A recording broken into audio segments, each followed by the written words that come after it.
You are wandering, ತುಂಬ ಆಶ್ಚರ್ಯ ಆಗಿದೆ ಅಷ್ಟು ಮಾತ್ರ ನಾವು ಹೇಳಬಹುದು. ಓವರಾಲ್ ಅದರ ಹಿನ್ನೆಲೆ ಹೇಗಿದೆ ಅನ್ನೋದನ್ನು ಬಾಲಕೃಷ್ಣ ಯಾದವ್ ಅವರು ಹೇಳ್ತಾ ಇದ್ರು. ಅಂದರೆ ಅಲ್ಲಿ ಕಾಮರಾಜ್ ಅವ್ರ ಹೆಸರನ್ನ ನೀವು ಪ್ರಸ್ತಾಪ ಮಾಡಿದ್ರಿ, ಆದರೆ ಇಲ್ಲಿ ಯಾಕೆ ಕಾಮ್ ಮಾಡ್ತಾ ಇಲ್ಲ ಕಾಂಗ್ರೆಸ್ ಅನ್ನೋದ್ರ ಬಗ್ಗೆ ಏನು ಮಿಸ್ ಆಗ್ತಾ ಇದೆ ಅನ್ನೋದನ್ನು ಏನು ಫೈಂಡ್ ಔಟ್ ಮಾಡ್ಕೊಳ್ತಾ ಇದ್ದೀರಿ ಅನ್ನೋ ಒಂದು ಅವಲೋಕನ ನಿಮ್ಮಲ್ಲಿ ನಡೀತಾ ಇರಲಿ. Thanks for your first reaction. Yes, Nagendra Babu ಅವರೇ. ಭಾರತಕ್ಕೆ ಸ್ವತಂತ್ರ ಬಂದ ನಂತರ ಭಾರತ ದೇಶದಲ್ಲಿ ಕಾಶ್ಮೀರದಿಂದ ಕನ್ಯಾಕುಮಾರಿ ತನಕ ಉದ್ದಗಲಕ್ಕೂ ಕೂಡ ಅನೇಕ ಜನ ಮಹನೀಯರುಗಳು ಈ ದೇಶವನ್ನು ಕಟ್ಟೋದಕ್ಕೆ ಅನೇಕ ಪಕ್ಷಗಳನ್ನು ಕೂಡ ಸ್ಥಾಪನೆ ಮಾಡಿದ್ರು. ಅದರಲ್ಲೂ ರಾಷ್ಟ್ರೀಯ ಪಕ್ಷಗಳದೇ ಕಾರ್ಬಾರಾಗಿತ್ತು. ಬೆಳವಣಿಗೆ ಆದ ನಂತರ ಕೆಲವೇ ದಿನಗಳಲ್ಲಿ ಯಾವ ರಾಜ್ಯಗಳಲ್ಲಿ ಸ್ಥಳೀಯವಾಗಿ ಅವರ ನೆಲ, ಜಲ, ಭಾಷೆ ಮತ್ತು ಸ್ಥಳೀಯವಾದಂಥ ಸಮಸ್ಯೆಗಳು ಕುತ್ತು ಬಂದಂಥ ಸಂದರ್ಭದಲ್ಲಿ ಅವರು ಸ್ಥಳೀಯವಾಗಿ ಧ್ವನಿಯನ್ನೆತ್ತಕ್ಕಂಥದ್ದನ್ನು ಅನೇಕ ಪ್ರಾದೇಶಿಕ ಪಕ್ಷಗಳು ಮುನ್ನೆಲೆಗೆ ಬಂದವು. ಒಂದಾನೊಂದು ಕಾಲದಲ್ಲಿ ಪ್ರಾದೇಶಿಕ ಪಕ್ಷಗಳದೇ ಭಾರತದಲ್ಲಿ ಕಾರ್ಬಾರು ಅಂತಕ್ಕಂಥದ್ದು ಕೂಡ ಸ್ಪಷ್ಟ. ಯಾಕೆ ಅಂತಂದರೆ ಅವರವರ ಸ್ಥಳೀಯ ಸಮಸ್ಯೆಗಳ ಬಗ್ಗೆ ಹೋರಾಟ ಮಾಡಿರ್ತಕ್ಕಂಥದ್ದು ಎಂದೂ ಕೂಡ ಅದೊಂದು ದಾಖಲೆ. ಮತ್ತು ರಾಷ್ಟ್ರೀಯ ಪಕ್ಷಗಳ ಜೊತೆಲಿ ಇರುವಂಥ ಸಂದರ್ಭದಲ್ಲಿ ರಾಷ್ಟ್ರೀಯ ಪಕ್ಷಗಳು ಸ್ಥಳೀಯವಾದಂಥ ಕೆಲವು ವಿಚಾರಗಳನ್ನು ನಾವೇನಾದರೂ ಇಂಪ್ಲಿಮೆಂಟ್ ಮಾಡಬೇಕಾದಾಗ, ಉದಾಹರಣೆಗೆ 20-25 ರಾಜ್ಯಗಳಲ್ಲಿ ಇವತ್ತಿರ್ತಕ್ಕಂಥ ಒಂದು ರಾಷ್ಟ್ರೀಯ ಪಕ್ಷಗಳು ಒಂದು ರಾಜ್ಯದಲ್ಲಿ ತನ್ನ ಒಂದು ಯೋಜನೆಯನ್ನು ಇಂಪ್ಲಿಮೆಂಟ್ ಮಾಡಿದ್ರೆ ಥ್ರೂಔಟ್ ದೇಶದಲ್ಲಿರ್ತಕ್ಕಂಥ ಎಲ್ಲ ರಾಜ್ಯಗಳಲ್ಲೂ ಕೂಡ ಆ ವಿಚಾರಗಳನ್ನು ಇಂಪ್ಲಿಮೆಂಟ್ ಮಾಡಬೇಕಾಗಿರ್ತಕ್ಕಂಥ ಒಂದು ಪರಿಸ್ಥಿತಿ ಬರುತ್ತೆ. ಆದರೆ ಒಂದೊಂದು ರಾಜ್ಯದ್ದು ತನ್ನದೇ ಆದಂಥ ಇತಿಹಾಸ ಇದೆ. ವಿಶೇಷವಾಗಿ ದಕ್ಷಿಣ ಭಾರತದಲ್ಲಿ ಪ್ರಾದೇಶಿಕ ಪಕ್ಷಗಳದೇ ಕಾರ್ಬಾರು. ಕರ್ನಾಟಕ ರಾಜ್ಯದಲ್ಲಿ ಹೊರತುಪಡಿಸಿ ಅದು ತಮಿಳುನಾಡು ಆಗಿರ್ಬೋದು, ಆಂಧ್ರ ಆಗಿರ್ಬೋದು, ತೆಲಂಗಾಣ ಆಗಿರ್ಬೋದು ಅಥವಾ ಕೇರಳ ಆಗಿರ್ಬೋದು, ದಕ್ಷಿಣ ಭಾರತದಲ್ಲಿ ಪ್ರಾದೇಶಿಕ ಕೆಲವೊಂದು ಸಲ ಇದನ್ನು ಹೇಳಿದಾಗ ಕರ್ನಾಟಕ ದಕ್ಷಿಣ ಭಾರತವ ಅಂತ ಒಂದು ಪ್ರಶ್ನೆ ಬರುತ್ತೆ. ನೀವು ಈ ಮಾತನ್ನು ಹೇಳಿದ್ರೆ ಇಲ್ಲ, ನಾನೇನು ಹೇಳ್ತಿದ್ದೀನಿ ಅಂತಂದರೆ ಇಲ್ಲಿ ಅನೇಕ ಜನ ಮಹನೀಯರಿದೆ. ಅದು ಯಾವುದೇ ರಾಷ್ಟ್ರೀಯ ಪಕ್ಷ ಆಗಿರಲಿ, ಸ್ಥಳೀಯವಾಗಿ ಕರ್ನಾಟಕ ರಾಜ್ಯದಲ್ಲಿ ಅತ್ಯುತ್ತಮವಾದಂಥ ರಾಜಕಾರಣಿಗಳಿದ್ದಾರೆ ಅಂತಕ್ಕಂಥದ್ದು ಕೂಡ ಸ್ಪಷ್ಟ. ಅದು ಯಾವುದೇ ಪಕ್ಷಾತೀತವಾಗಿ ನಾನು ಮಾತಾಡ್ತಾ ಇದ್ದೀನಿ.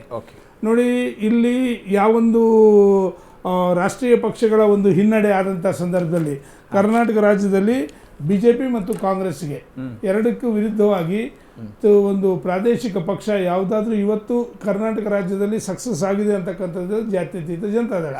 ಸುಮಾರು 1990ರಲ್ಲಿ ಅಂತ ಕಾಣುತ್ತೆ ಜನತಾದಳ ವಿಭಜನೆ ಆದಂಥ ಸಂದರ್ಭದಲ್ಲಿ ಸನ್ಮಾನ್ಯ ದೇವರಾಜ ಅರಸು ಅವರು ಜೊತೆಯಲ್ಲಿ ಸೇರಿಕೊಂಡು ಜನತಾ ಪಕ್ಷ ಮೊದಲನೇ ಹಂತ ಸರ್ಕಾರವನ್ನು ಮಾಡಿದ್ರು. ಆವತ್ತು ಕೂಡ ಆ ಒಂದು ಸರ್ಕಾರ ಸಕ್ಸಸ್ ಆಗಿದೆ ಅಂತಕ್ಕಂಥದ್ದು ಕೂಡ ಕಣ್ಮುಂದೆ ನೋಡ್ತಾ ಇದ್ದೀವಿ. 1980ರಲ್ಲಿ ನಮ್ಮ ದೇವರಾಜ ಅರಸು ಜನತಾದಳದ ಜೊತೆ ಸೇರಿದ ನಂತರ ಮತ್ತು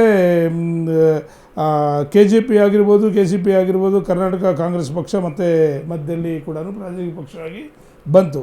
ತದನಂತರ 1994ರಲ್ಲಿ ಬಂಗಾರಪ್ಪನವರು ಅವ್ರ ಪಕ್ಷ ಸ್ಥಾಪನೆ ಮಾಡಿದಂಥ ಸಂದರ್ಭದಲ್ಲಿ 10 ಸ್ಥಾನಗಳನ್ನು ಗೆದ್ದು ಅವರು ಕಾಂಗ್ರೆಸ್ಗೆ ಕೂಡ KCP ಹೌದು ಕರ್ನಾಟಕ ಕಾಂಗ್ರೆಸ್ ಪಕ್ಷ. ಸರಿ, ತದನಂತರ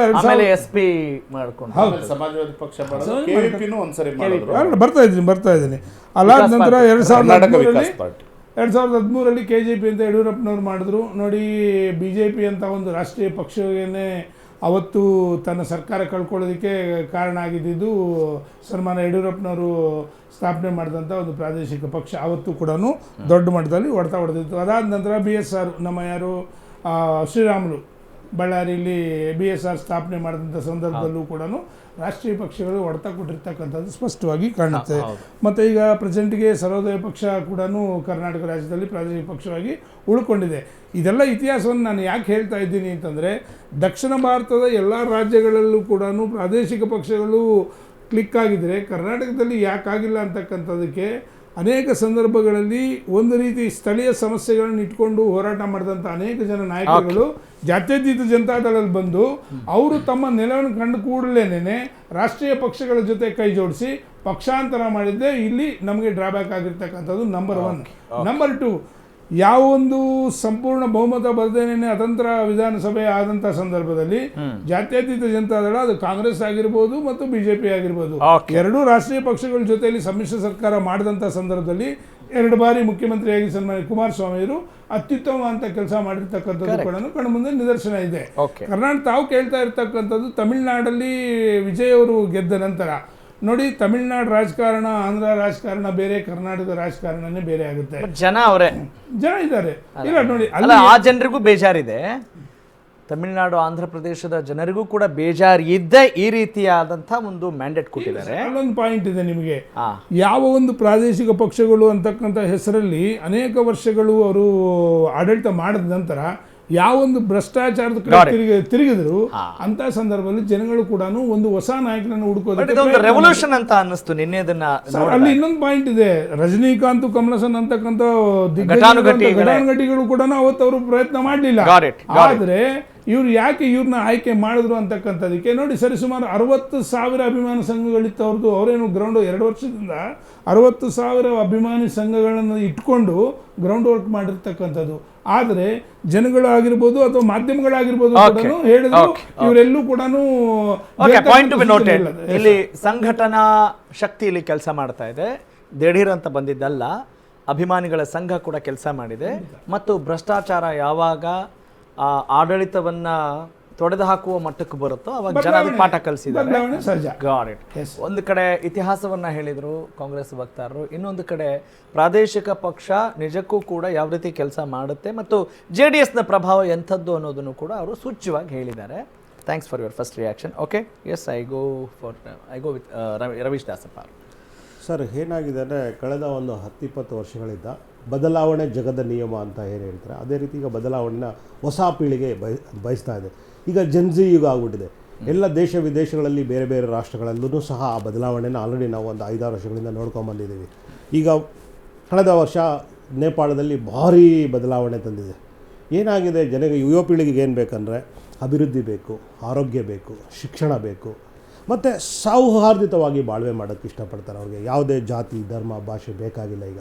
ಆದರೆ ಕಳೆದ ಪದ್ಧತಿ ಏನಿದೆ 50-60 ವರ್ಷಗಳಿಂದ, ಇಲ್ಲ ಒಂದು ಪಕ್ಷದವರು ಒಂದು ಧರ್ಮನ ಹೋಲಿಕೆ ಮಾಡ್ಕೊಳ್ಳೋದು, ಮತ್ತೊಂದು ಪಕ್ಷದವರು ಇನ್ನೊಂದು ಧರ್ಮನ ಹೋಲಿಕೆ ಮಾಡ್ಕೊಳ್ಳೋದು, ಜ್ವಲಂತ ಸಮಸ್ಯೆಗಳ ಬಗ್ಗೆ ವಿಚಾರ ಮಾಡದೆ, ಜ್ವಲಂತ ಸಮಸ್ಯೆಗಳ ಬಗ್ಗೆ ಏನು ಚರ್ಚೆ ಮಾಡದೆ, ಕಾಲಹರಣ ಮಾಡಿ, ರಾಷ್ಟ್ರದ ಸಂಪತ್ತನ್ನು ಅನಾವಶ್ಯಕವಾಗಿ ವೇಸ್ಟ್ ಮಾಡಿ, ಉಪಯೋಗ ಬರದೇ ಇರೋ ಥರ ಸಮಯ ಹಾಳು ಮಾಡಿ, ಸಂಪನ್ಮೂಲಗಳನ್ನ ಸರಿಯಾಗಿ ಬಳಕೆ ಮಾಡದೆ, ಹೊಸ ಪೀಳಿಗೆಗೆ ಬೇಕಾಗಿರ್ತಕ್ಕಂಥ ಉದ್ಯೋಗಗಳನ್ನ ಕೊಡದೆ, ಆರೋಗ್ಯ ಸೌಲಭ್ಯಗಳನ್ನ ಕೊಡದೆ, ಎಷ್ಟೊಂದು ಸಮಸ್ಯೆಗಳು, ಜ್ವಲಂತ ಸಮಸ್ಯೆಗಳು ಈಗಲೂ ಕೆಲವೊಂದೊಂದು ರಾಜ್ಯಗಳಲ್ಲಂತೂ ಮೂಲಭೂತ ಸೌಕರ್ಯಗಳಿಗೆ ಒದ್ದಾಡೋ ಅಂಥ ದಯನೀಯ ಪರಿಸ್ಥಿತಿ ಒಳಗಡೆ ಯಾವುದೋ ಒಂದು ವಿಚಾರಧಾರೆ, ಒಂದು ಒಳ್ಳೆ ವಿಚಾರಧಾರೆನ ಇಟ್ಕೊಂಡ್ಬಂದು 10-15 ವರ್ಷಗಳ ಹಿಂದೆ ಅಣ್ಣಾ ಹಜಾರೆಯವರು ಏನು ಅವತ್ತು ಒಂದು ಆಂದೋಲನ ಮಾಡಿದ್ರು ಭ್ರಷ್ಟಾಚಾರದ ವಿರುದ್ಧ, ಆ ಆಂದೋಲನದಿಂದ ನಮ್ಮ ಪಕ್ಷ ಇವತ್ತು ಅಧಿಕಾರಕ್ಕೆ ಬಂದು 10 ವರ್ಷ ಯಶಸ್ವಿಯಾಗಿ ಆಡಳಿತ ಮಾಡ್ಕೊಂಬಂದಿದೆ. ಯಾವುದೇ ರೀತಿಯ ಹೆಚ್ಚಿನ ಸಾಲ ಮಾಡದೆ, ಕಡಿಮೆ ಸಂಪನ್ಮೂಲದಲ್ಲಿ ಉತ್ಕೃಷ್ಟ ಗುಣಮಟ್ಟದ ಗೌರ್ಮೆನ್ಸ್ ಕೊಟ್ಟು ಒಳ್ಳೆ ಆಡಳಿತ ಕೊಟ್ಟಿದ್ದು ನಾವು ಮಾಡ್ತಾ ಹೇಳ್ಕೊಂಬಂದ್ವಿ. ವಿಜಯ್ ಅವರು ಹೇಳದೆ ಮಾಡದೆ ಸೈಲೆಂಟಾಗಿ ಆ ಕೆಲಸನ 10 ವರ್ಷಗಳಿಂದ ಆ ರಾಜ್ಯದಲ್ಲಿ ಮಾಡ್ಕೊಂಡು ಬರ್ತಾಯಿದ್ರು. ಅವ್ರಿಗೆ ಮುಂದಿನ ವಿಚಾರ ಇತ್ತೇನೋ ಗೊತ್ತಿಲ್ಲ ನಮಗೆ, ನಾನು ಬರಬೇಕು ರಾಜಕಾರಣಕ್ಕೆ ಅನ್ನೋದಕ್ಕೆ ಅವರು ಪೀಠಿಗೆ ಹಾಕ್ಕೊಂಡು ಬರ್ತಾಯಿದ್ರು. ಆದರೆ ಬೇರೆ ಪಕ್ಷಗಳು ಅವ್ರನ್ನ ಗಮನಿಸಿರಲಿಲ್ಲ, ನೆಗ್ಲೆಕ್ಟ್ ಮಾಡ್ಕೊಬಂದ್ರು ಅವ್ರನ್ನ, ನಜರ್ ಅಂದಾಜ್ ಮಾಡ್ಕೊಂಬಂದ್ರು ಅವ್ರನ್ನ. ಅವರು ಸೈಲೆಂಟಾಗಿ ಅವರು ಪರ್ಫಾರ್ಮೆನ್ಸ್ ಮಾಡ್ಕೊಂಡು ಬರ್ತಾನೇ ಇದ್ದರು. ರಾಜಕಾರಣಕ್ಕೆ ಬರ್ತೀನಿ ಅಂತ ಅವ್ರು ಎಲ್ಲೂ ಹೇಳ್ತಿರಲಿಲ್ಲ. ಆದರೆ ಅವ್ರಿಗೆ ಬರ್ತಕ್ಕಂಥ ಆದಾಯದ ಒಂದು ಮೂಲನ ಅವರು ಸಾರ್ವಜನಿಕರ ಉದ್ದೇಶಕ್ಕೋಸ್ಕರ ಬಳಕೆ ಮಾಡ್ತಾಯಿದ್ರು. ಉದಾಹರಣೆಗೆ ಹಾಸ್ಪಿಟಲ್ಗಳನ್ನು ನಿರ್ಮಾಣ ಮಾಡೋದು, ಆರೋಗ್ಯ ಏನೇನು ಅವ್ರ ಕೈಲಾಗುತ್ತೆ ಅವರ ಸಂಪನ್ಮೂಲದಲ್ಲಿ ಶಕ್ತಿ ಮೀರಿ ಅವ್ರು ಕೆಲಸ ಮಾಡ್ಕೊಂಬರ್ತಾಯಿದ್ರು. ಅಂದರೆ ನಾನು ಇಲ್ಲಿ ಏನು ಹೇಳಕ್ಕೆ ಹೊರಟಿದ್ದೀನಿ ಅಂದರೆ, ಇಲ್ಲಿ ವಿಚಾರಧಾರೆ ಗೆದ್ದಿದೆ. ಆ ವಿಚಾರಧಾರೆಗೆ ಅಷ್ಟೇ ಪ್ರಬಲವಾದಂಥ ವ್ಯಕ್ತಿ ಸೇರಿಕೊಂಡಾಗ, ವಿಚಾರಧಾರೆ ಮತ್ತು ಅಷ್ಟು ಪಾಪ್ಯುಲಾರಿಟಿ ಅಂತ ವ್ಯಕ್ತಿ ಸೇರಿಕೊಂಡು ಇವತ್ತು ತಮಿಳುನಾಡನ್ನು ವಶೀಕರಣ ಮಾಡ್ಕೊಂಡಿದೆ.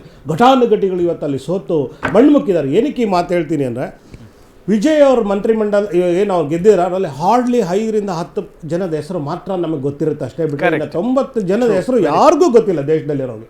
ಇಲ್ಲಿ ಏನು ಹೇಳಕ್ಕೆ ಹೊರಟಿದ್ದೀವಿ ಅಂದರೆ, ಕಂಪ್ಲೀಟಾಗಿ ಇಲ್ಲಿ ಗೆದ್ದಿರೋದು ಸಿದ್ಧಾಂತ ಗೆದ್ದಿದೆ, ಐಡಿಯಾಲಜಿ ಗೆದ್ದಿದೆ. ಅದಕ್ಕೆ ಸರಿಯಾದ ವ್ಯಕ್ತಿ ಅಲ್ಲಿ ಬಂದು ಸೇರಿಕೊಂಡಾಗ ಯಾವುದೇ ಪಕ್ಷ ಆಗಿರ್ಬೋದು, ಅದೇ ನಮ್ಮ ಆಮ್ ಆದ್ಮಿ ಪಕ್ಷ ಏನು ಸಿದ್ಧಾಂತ ಐತಲ್ಲ ಅದೇ ಸಿದ್ಧಾಂತನ ಇವರು ರೂಢಿಸ್ಕೊಬಂದಿದ್ದಾರೆ. ಖಂಡಿತವಾಗ್ಲೂ ರೂಢಿಸ್ಕೊ. ನೀವು ಬೇಕಾದ್ರೆ ಅವ್ರು ಕೊಟ್ಟಿರೋ ಎಲ್ಲ ಕೊಡುಗಳನ್ನ ನೀವು ನೋಡಿ, ತಿರುಗಿ ನೋಡಿ, ಅವ್ರು ಏನೇನು ಹೇಳಿಕೆಗಳೆಲ್ಲ ಕೊಟ್ಟಿದ್ದಾರೆ ಅದೆಲ್ಲದು ಜನ ಕಲ್ಯಾಣಕ್ಕೋಸ್ಕರನೇ ಮಾಡಿರೋದು ಅವರು. ಯಾಕೆ ಅಂದರೆ ಈಗೆಲ್ಲ ಬರ್ತಕ್ಕಂಥ ರಾಜಕಾರಣಿಗಳು ಅವರು ವ್ಯಾಪಾರೀಕರಣ ಮಾಡ್ಕೊಂಬಿಟ್ಟಿದ್ದಾರೆ ರಾಜಕಾರಣನ. ಮೊದಲು ಬಂಡವಾಳವನ್ನು ಹಾಕು, ತದನಂತರ ಅದರ ಬಂಡವಾಳಕ್ಕೆ 10 ಪಟ್ಟು 20 ಪಟ್ಟು 100 ಪಟ್ಟು ವಾಪಸ್ ಮರಳು ಪಡೆಯುವಂಥ ಒಂದು ವ್ಯವಹಾರಕ್ಕೆ ಇಳಿದಿದ್ದಾರೆ ರಾಜಕಾರಣ. ಆದರೆ ವಿಜಯ್ ಅನ್ನೋರು ಯಾವುದೇ ಪ್ರತಿಫಲ ಅಪೇಕ್ಷೆ ಇಲ್ಲದೆ ತನ್ನ ಹಣನ ಅವರು ಜನಗಳಿಗೋಸ್ಕರ ಅವ್ರ ದಾರ ಎರೆದಿರೋದಕ್ಕೆ ಇವತ್ತು ಅವರಿಗೆ ಪ್ರತಿಫಲ ಸಿಕ್ಕಿದೆ. ಎಂತೆಂಥ ದೊಡ್ಡ ಘಟಾನುಘಟಿ ನಾಯಕರುಗಳು ಮಾಡದೇ ಇರ್ತಕ್ಕಂಥ ಒಬ್ಬ ವ್ಯಕ್ತಿ ಸಾಧಾರಣ ವ್ಯಕ್ತಿ ನಿನ್ನೆ ಸಿನಿಮಾದಲ್ಲಿ ಜನನಾಯಕ ಆಗಿರೋರು ಇವತ್ತು ರಾಷ್ಟ್ರದಾದ್ಯಂತ ವಿಶ್ವವಿಖ್ಯಾತವಾಗಿ ಅವರು ಹೊರಹೊಮ್ಮಿದ್ದಾರೆ. ಬರೋ ದಿನಗಳಲ್ಲಿ ಇಂಥ ನೂರಾರು ಯುವ ಪೀಳಿಗೆಗಳು, ನೂರಾರು ಯಾವುದೇ ರೀತಿಯ ಕಲ್ಮಶ ಇಲ್ಲದೆ ಜನ ಒಂದು ಉದ್ದೇಶಕ್ಕೋಸ್ಕರ ಸಾರ್ವಜನಿಕ ಹಿತದೃಷ್ಟಿಯಿಂದ ಬರಲಿ, ರಾಷ್ಟ್ರ ಉದ್ಧಾರ ಆಗಲಿ, ಭೇದ ಭಾವ ಇಲ್ಲದೆ ನಮ್ಮ ರಾಷ್ಟ್ರ ಸಂಪತ್ಭರಿತವಾಗಿ ನಡ್ಕೊಂಡೋಗ್ಲಿ, ಎಲ್ಲ ಯುವಕರಿಗೂ ಉದ್ಯೋಗ ಸಿಗಲಿ, ಒಳ್ಳೆ ಆರೋಗ್ಯ ಸಿಗಲಿ, ವಿಜಯ್ ಅವರಿಗೆ ಶುಭ ಆಗಲಿ ಅಂತ ನಾನು ಪ್ರಾರ್ಥನೆ ಮಾಡ್ತೀನಿ. Got it. Thanks for your first reaction.